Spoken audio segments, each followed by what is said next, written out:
Gloire à Dieu. Que le Seigneur nous bénisse encore. Et que le Dieu de Papa Florian garde toujours sa main sur nous. Jean chapitre 9, le verset 7. Jean le chapitre 9, le verset 7. Jean chapitre 9, le verset 7.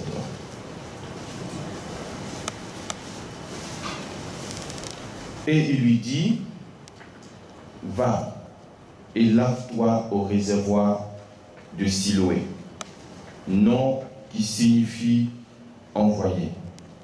Il y alla, se lava et s'en retourna, voyant clair. Amen. À quel moment l'aveugle a commencé à voir? À quel moment? Il est parti au réservoir qui avait été indiqué et lorsqu'il est sorti de l'eau, sur le chemin du retour, il a commencé à voir.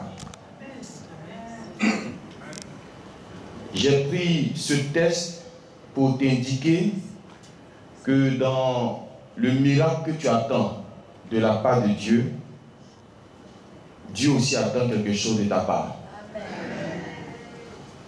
Ce que tu attends de Dieu, Dieu aussi attend quelque chose de toi. Vous savez que Jésus-Christ a tout pouvoir. Il pouvait instantanément guérir cet aveugle, sans même que cet aveugle ne fasse un pas. Il s'est arrêté devant Bartimée. Il a dit à Bartimée, que veux-tu que je fasse pour toi? Il dit, moi ce que je veux, c'est que mes yeux s'ouvrent.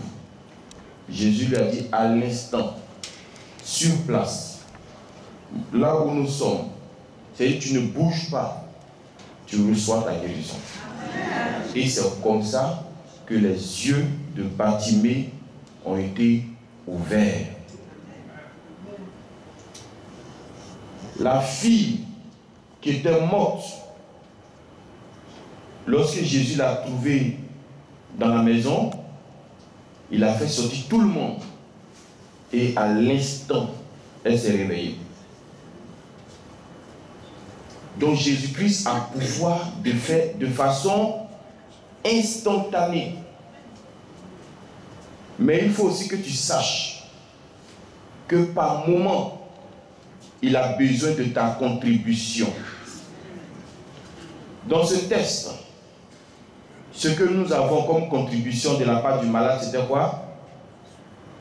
Qu'est-ce que le malade devait faire? Se laver. Mais en se lavant, qu'est-ce qu'il fait? Il obéit. Donc Jésus voulait tester l'obéissance de ce malade. Donc tu comprends avec moi que Jésus n'est pas obligé de te guérir de la même manière qu'il guérit tout le monde.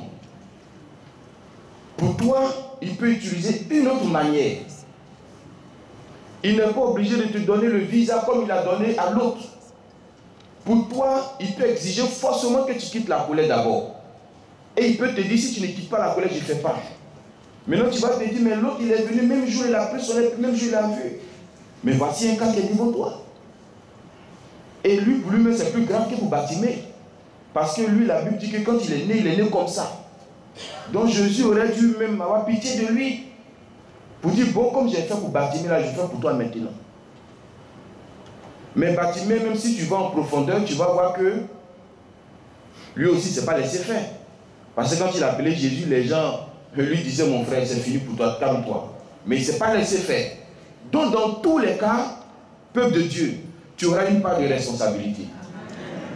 C'est-à-dire, on ne peut pas s'asseoir et puis on regarde le ciel et on dit, miracle n'a qu'à tomber.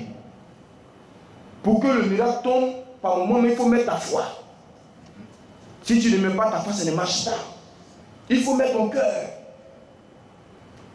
Est-ce que ça peut aller?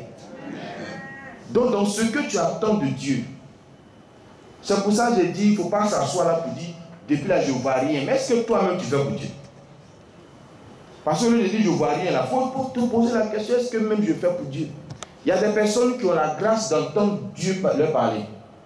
C'est-à-dire, Dieu vient dans leur sommeil et puis leur dit, je veux que tu fasses telle chose pour moi. Et puis eux, ils sont capables de rejeter ça à l'année prochaine. Vous comprenez?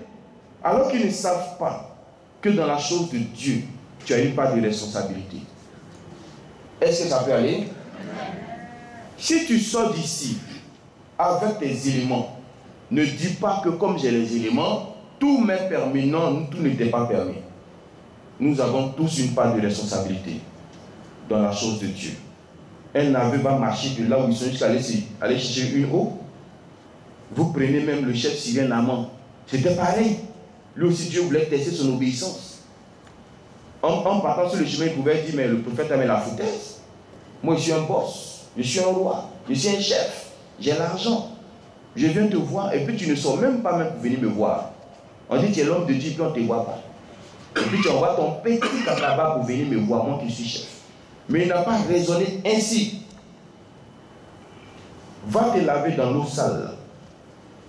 Il aurait pu dire, mais Joe, attendez, oula, votre affaire de Dieu là, ça devient compliqué maintenant. Hein. J'ai de l'eau chez moi à la maison. Mais il a simplement obéi. Et puis le prophète lui a dit, il faut qu'il se plonge combien de fois? 7 fois. Un boss. Tu la baisses comme cela pendant combien de fois? Est-ce qu'il a discuté? Il n'a pas discuté. Dieu veut voir ton obéissance aussi. Amen. Il est prêt pour toi. Il peut faire pour toi en une fraction de seconde. Mais il attend que tu fasses quelque chose pour lui. Et le quelque chose que tu dois faire, ce n'est pas un truc universel. C'est individuel pour chacun de nous. Comme je l'ai dit, il y a d'autres qui doivent arrêter les petits palabres pour que Dieu descende. Il y a d'autres, c'est la colère qui doivent arrêter. Il y a d'autres qui doivent commencer à payer les dîmes. Tu te plains, je ne vois rien, toi tu ne payes pas de dîmes. Ça va qui doit gouverner. Tu ne fais même pas offrande. Tu n'es pas dans don. Tu n'es pas dans tout ce qu'on demande dans Dieu là. Tu as une part de responsabilité. Est-ce que ça peut aller? Je veux m'arrêter là. Je pense que tu m'as compris. Il ne s'agit pas de dire je veux que l'homme de Dieu prie pour moi, je veux qu'il me touche, je veux. Non. Toi-même là, tu as aussi ta part de responsabilité dedans. Donc fais pour toi, et puis tu vas voir que pour Dieu, là va venir facilement. Que Dieu nous aide et que Dieu nous bénisse.